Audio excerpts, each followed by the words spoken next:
A Medway man is going to prison after he was convicted of drunk driving for the 16th time. Natalie Tendall of 2 News Investigates is asking what more can be done to keep drivers like him off our roads.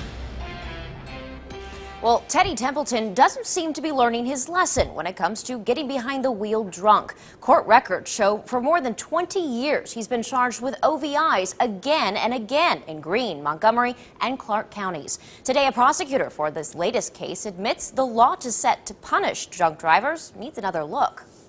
53-year-old Teddy Templeton is going to prison for 5 years after being convicted for the 16th time for driving drunk. A Clark County judge made the decision today after looking at Templeton's record. It's the maximum punishment for Templeton's situation. Do you think Ohio law needs to be looked at to get some more stringent laws in place for OVI? At this point, I believe that it should. Clark County Assistant Prosecutor Lisa Fannin says the strictest penalty Ohio law permits for those people who keep getting OVI convictions is 10 years in prison.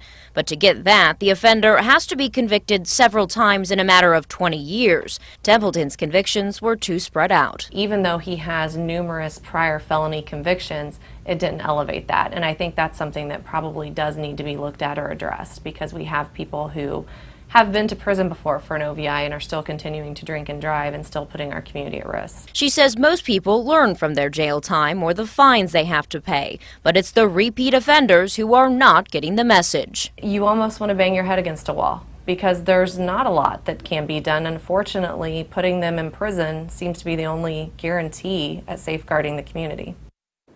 Now, Templeton's license has been suspended at least 25 times. Again today, the judge suspended his license for life. Fannin says it's another example current penalties don't work on repeat offenders. Natalie Tendall, 2 News Investigates.